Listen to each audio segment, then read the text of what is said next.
Hey again, Mr. Ashi with 1.3 part 2, talking about midpoints and segment bisectors. So a midpoint, basically the term there tells you what it is. It's a point right in the middle, and it's right in the middle of a segment. It can't be really right in the middle of a line because a line goes forever in each direction.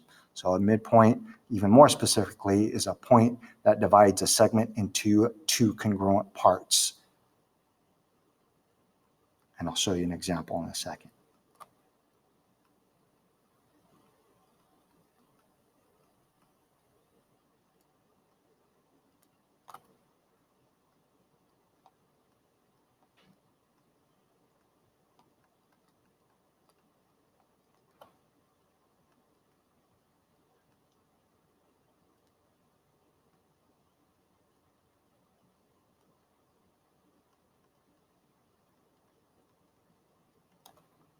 So if I have a segment, XY,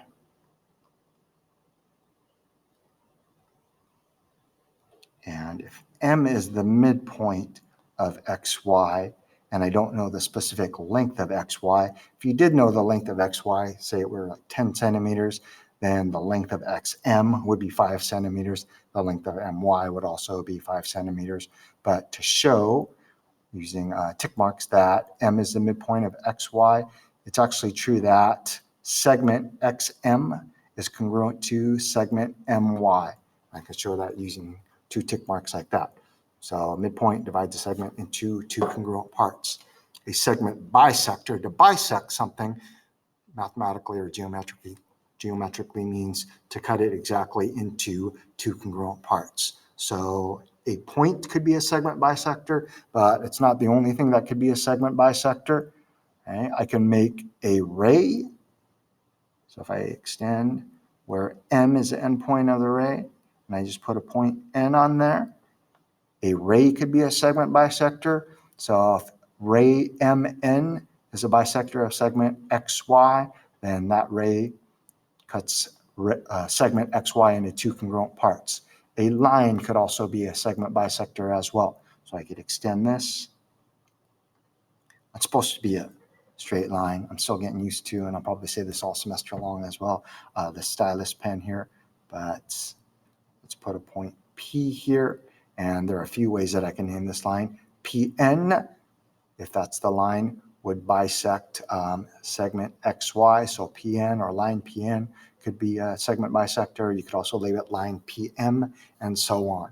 So a segment bisector could be either a point, could be a ray, as I mentioned, or it could be a line that cuts a segment into 2 congruent parts.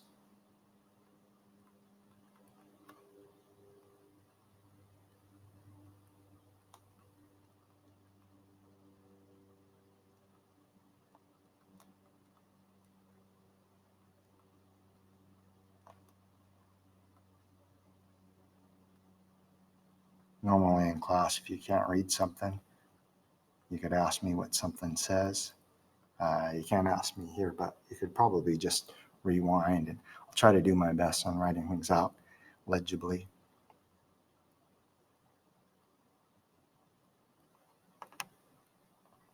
Okay, and then as an example, I don't have a diagram here yet. If point M is the midpoint of segment VW, you start off with the segment VW, and M is the midpoint. If it said find the length of segment VM without any other information, you wouldn't be able to do that unless specifically you were using a ruler. But here's what I am given. The length of VM is given, or I'll give to you as an algebraic expression. I'm going to write a little arrow here so you know what I'm talking about. The length of VM, 4x minus 1. And the length of MW is 3x plus 3. So instead of saying like VM is 3 centimeters in length, MW is 3 centimeters in length, they would have to be the same length as VM. You're given each of those segment lengths in terms of algebraic expressions. But you are given M is the midpoint of segment VW, so you should be able to figure out that VM is congruent to MW. So I just made the tick marks to show that. And I want to find the length of segment VM. So 4x minus 1. If we found the value of x, then we could substitute that back into the expression and then figure out exactly the length of VM. But here's what we do know. M is the midpoint of VW. Again, by definition, a midpoint cuts a segment into two congruent parts. So I do know that segment VM is congruent to, just going back to writing a correct congruent statement, segment MW. What you can conclude from that is the length of VM is equal to the length of MW. Now, technically, you don't have to write all that out to be able to find the length of VM and set up a correct algebraic equation, but I'm just writing all that out so you can get used to the correct way to write things. Since the length of VM is equal to the length of MW, we could substitute the length of VM, which was given, 4x minus 1. That's equal to the length of MW, which was also given, 3x plus 3. Now we could solve this algebraic equation. You're just going to have to remember what you did in algebra to solve an equation with the variable on each side. I might not do it in the exact order that you would do it, but you should get the same solution as I do. So I'm going to get the variable to one side first using inverse operations. I'm going to subtract 3x from each side. 4x minus 3x is 1x, or just x. Minus 1 is equal to, on the right side, we're left with 3. So then the last inverse operation is adding 1 to each side. X is equal to 4. If you're just solving an algebraic equation, you'd be done, but I need to go back and make sure I read the directions, find the length of segment VM.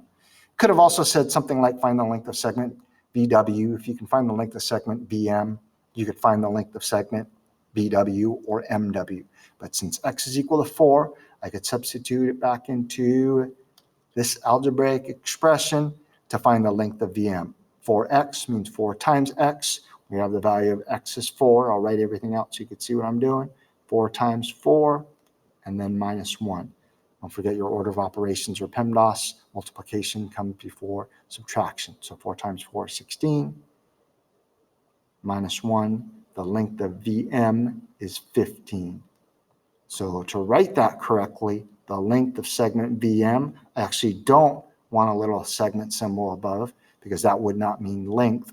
VM is equal to 15. And I actually should write it like that. You should write it like that as well because it's similar to solving an equation. I'm sure your algebra teacher last year said, don't just write 4. If you're solving this algebraic equation, it's x equals 4.